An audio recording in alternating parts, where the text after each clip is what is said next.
The second book that came so highly recommended was Shelters, Shacks, and Shanties by Daniel Carter Beard.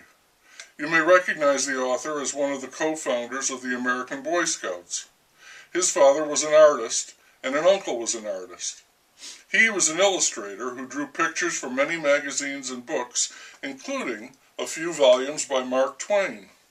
Shelters, Shacks, and Shanties was greatly enhanced by the many detailed drawings scattered throughout the book.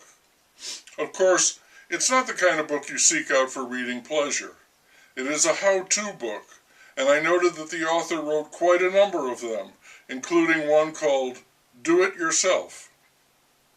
He is more than an advocate, he was a champion of resourcefulness, one of the basic principles of the Boy Scouts. Beard believed that a man in the woods was fully equipped if he had a sharp axe and a rifle. He is constantly urging the reader to use your common sense and gumption, use your common sense and love of the woods, and rely on some enthusiasm and American pluck.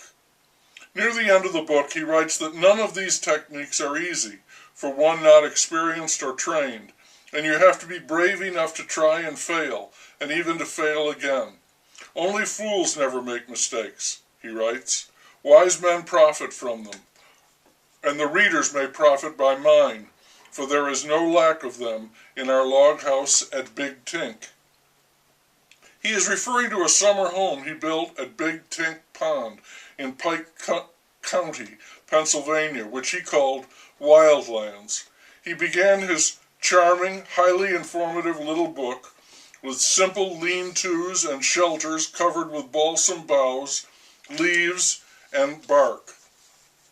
But by page 40, he was framing a house, and the log cabins that come later are most impressive, but even they are nothing compared to the majestic yet inviting Wildlands.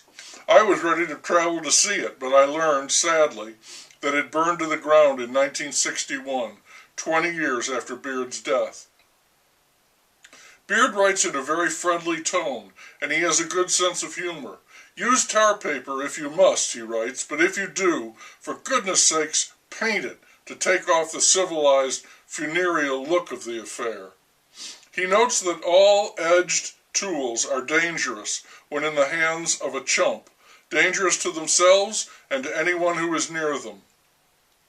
Also, the instinct of the cave dweller is deeply implanted in the hearts of boys, and every year we have a list of fatal accidents caused by the little fellows digging caves in sandbanks and banks of gravel, which frequently fall in and bury the little troglodytes, but they would be safe in a bara.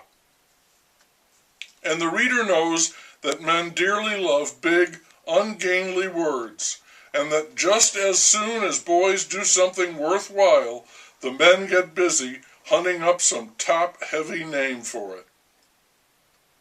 It was because the writer knew that a great many men and all the boys rebelled against the conventionalities and restrictions of a modern house that he first invented and suggested the surprise den. Finally, every camp will offer problems of its own, problems which add much to the interest and pleasure of camp making. The last quote is at the heart of the resourcefulness that is the lifeblood of the book, and it is, I think, a vanishing commodity today. That self-reliance reminds me of the Boy Scouts, and through them the astronauts. John Glenn just passed away, and his death reminded everyone of the era of the astronauts, those military men who were also peaceful explorers, and the exemplars, every one, of extreme resourcefulness, what Tom Wolfe deemed the right stuff. I don't know if Glenn was a Boy Scout, but I do know that Neil Armstrong was an Eagle Scout. I just watched a movie, The Martian. The protagonist in that film was a true Boy Scout.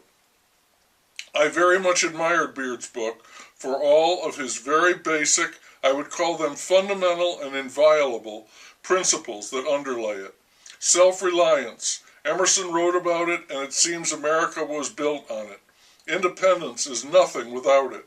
We called it know-how, and a person with know-how was someone you could count on, especially in a pinch. We are being pinched right now, and we could use some scouts, but such folks are becoming increasingly rare, I fear.